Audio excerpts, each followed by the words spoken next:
The Avro Vulcan was designed by Roy Chadwick and first flew in 1952. In March 1993, Vulcan B2 XH558 made its final flight to Bruntingthorpe Airfield in Leicestershire and has remained there since. AirsideTV.com's Jonathan Elliott visited Bruntingthorpe to talk to Dr. Robert Plemming of Vulcan to the Sky about getting this classic airplane airborne again. Welcome Airside TV viewers around the world. I'm here at Bruntingthorpe in Leicestershire, home of Vulcan XH558, and I'm joined by Dr. Robert Plemming of Vulcan to the Sky. Thanks very much, John. Good to bring you here today. I'd like to ask you a few questions about this aircraft. First of all, can you give us some background on the Vulcan? Well, the Vulcan was originally defined as a requirement back in the late 1940s, about 1946-47, when the British government decided that they needed an aircraft capable of taking the British nuclear deterrent, which was at that time physically quite a large bomb, or envisaged to be physically quite a large bomb, take that to what was viewed as a threat at the time, which is of course the Soviet Union. The requirement was issued in 1947, and over the next year or so, 1948, the team at Avro, led by Roy Chadwick, produced the initial design for a large delta-winged aircraft with 4 jet engines and no tail, and this was the basic Avro Vulcan design. I understand there was a couple of other aircraft that were submitted at the same time. Can you tell us a little bit about those as well? Yes, there were 3 manufacturers who provided proposals against this original operational requirement.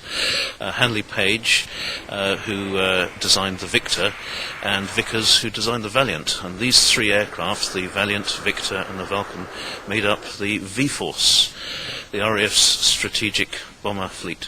The Victor had slightly longer time in RAF service because it was converted to a very successful tanker, and the Victor tankers were used in Gulf War I in the early 90s. Can you tell us a little bit about the early prototypes, such as the Avro 707? How did that aircraft come about, and how many of those actually flew? Well, you have to remember that at the time the Delta design was a real innovation.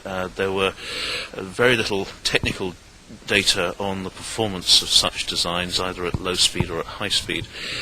So whilst the final aircraft was envisaged to be quite a big aircraft, Avro actually made 5 prototypes. They call the 707, Avro 707 series, and these were built over the late 1940s, early 50s to test out some of the aerodynamic principles that were embodied in the final design. Okay, tell us a little bit how did the Vulcan name actually come about? Well, it was actually a Ministry of Defence decision. It wasn't a manufacturer decision. This is known as the Type 698 under the Avro designation. But the Ministry of Defence initially called the Valiant, the Vickers Valiant name, and decided to call the rest of the fleet, the other aircraft, by the same designation, so the name starting with V, and that's how we got the Victor and the Vulcan. Okay, how many aircraft did the MOD initially order, and how many were actually delivered?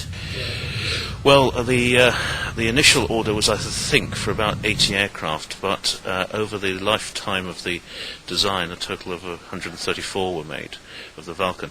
If you talk about the V-Force fleet in all, it was over 300 aircraft.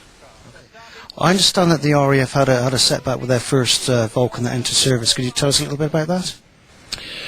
Well, if you're thinking about the prototype VX770, yes, that first flew in 1952, 31st of August 1952, my memory serves me correctly.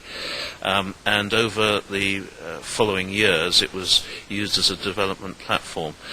It went through a couple of different engine types, modifications to the spars, etc. Had quite a long life. And unfortunately, it appears that the changes they made on the aircraft also weakened it. So in I'm sorry I don't know the year, but at an air display in Syerston in South Lincolnshire, the aircraft was put through quite an aggressive manoeuvre by the pilot, overstressed the airframe, and it disintegrated, unfortunately. And the crew and I think a couple of people on the ground were killed. I understand actually later during the Farnborough Air Show that one of the test pilots actually performed a role in the Vulcan. Very famously, 1955, would that be right? No, it can't be, because it's an odd number year. It must be 1954 or 56. Rowley Falk, flying a Vulcan, actually did I believe it was a half loop and a roll off the top, but I'm not absolutely certain. There is very poor quality film of this event around, once the RAF chiefs at Farnborough had seen it, they banned the RAF pilots from doing any aerobatics in the Vulcan, which is a great shame because it is a remarkably aerobatic aircraft. During the Vulcan career, there was a number of minor accidents, etc. One particular case that comes to mind is back in 1959, a Vulcan aircraft was displaying at Wellington for the opening of the Wellington airport. And the aircraft actually crashed. Well, it didn't crash there, but it actually hit the bank doing a low flyby. And the aircraft then later flew back to England, and it actually killed the crew on landing. Was there a particularly high rate of problems with this aircraft? One of the factors which has allowed us to get this far is that the Vulcan's in-service safety record is extremely good, and very few were lost over the flying lifetime of the aircraft. It is... as the CAA have formally agreed, a very safe aircraft. The normal, when accidents did happen, there were a series of accidents associated with the latest type of engine, the Olympus 300 series engine, which was prone to a problem with the turbine. We're not using that series of engine, we're using the earlier 200 series engines, mainly because it's more responsive, and the fact is we've got 8 brand new Olympus 200 series, and the other losses were attributable to operational difficulties, ones that we won't see when flying the aircraft. So I just want to emphasize the fact we wouldn't be doing this unless it was a safe aircraft. You're right, the New Zealand incident was very high profile, and was caused by the pilot coming in too low and the undercarriage striking the undershoot on the runway. It was only a 6,000 foot runway, I believe. Yes, he was trying to land very close to the end, as you described the situation, and indeed later on in that world tour, there was a very unfortunate incident at Heathrow, where the aircraft was lost, again due to a combination of pilot error and ground controller error. It's one of those things, but as I say, a very rare incident for the Vulcan. Can you explain, for the benefit of viewers, the difference between the B1 and the B2 versions of the Vulcan? What were the actual main differences between the two aircraft?